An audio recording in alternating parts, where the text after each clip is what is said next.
Bonjour à tous, nous poursuivons avec la 7e Mishnah du 4e Pérec. La Mishnah nous rapporte ici, par rapport à ce que nous avons déjà vu, c'est combien faut-il pour annuler la terouma.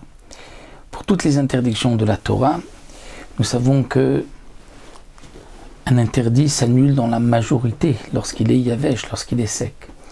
Lorsque c'est min bemino, la même espèce.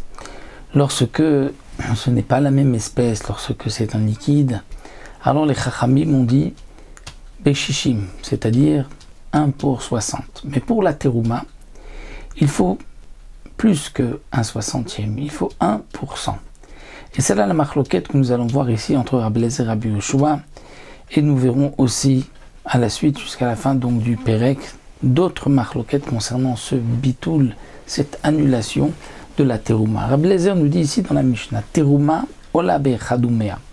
Lorsque nous avons, on va dire un CA de terouma, on peut dire 1 kilo de terouma, qui est tombé dans 100 kg de choulin, en tout nous avons 101, on prendra 1 kg, on dira ça c'est la terouma qui est tombée, et tout le reste est permis.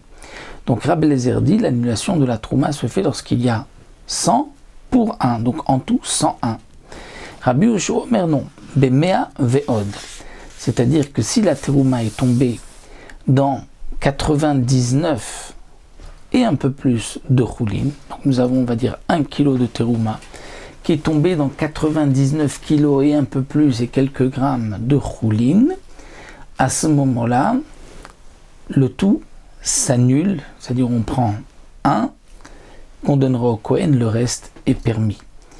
Ve'od, ce un peu plus, en no shiur, n'a pas de shiur. Donc même s'il n'y a que quelques grammes en plus, c'est suffisant pour annuler la terouma. Donc si pour Rabbi Eliezer, la terouma s'annule lorsqu'il y a 100 contre ce 1, contre ce kilo, pour Rabbi Yoshua, il faut 99 et un peu plus.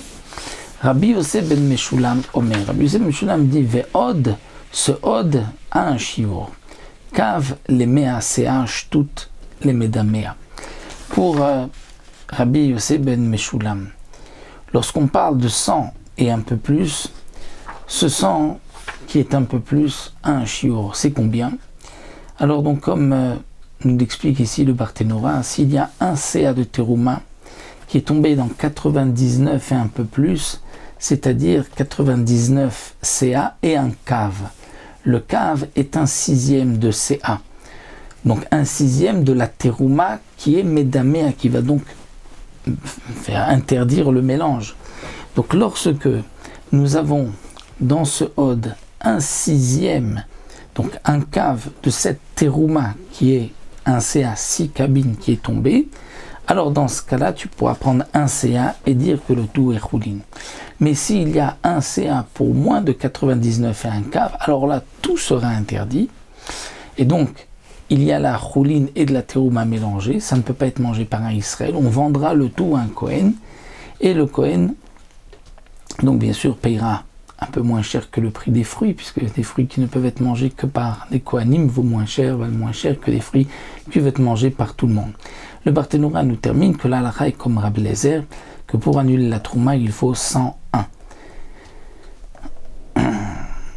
On l'apprend aussi d'un passouk que nous rapporte ici le Barthénora, mais il y a donc un limoud du passouk Michol Chelbo et Mikdasho, mais nous on sait que c'est 1%. Donc comme c'est marqué partout, à chaque fois, c'est ce que les Chachamim ont retenu, il y a beaucoup de Mishnayot, qu'on retrouve toujours ce rapport de 1%, c'est donc la preuve que l'halakha est comme Rabbi Eliezer, lorsque j'ai un CA qui est tombé dans 100 autres CA de choulin, donc 1 de terouma dans 100 de choulin, on prend un CA de terouma, on dira c'est la terouma, on prend un au hasard, on dira ça c'est la terouma, et tout le reste sera permis.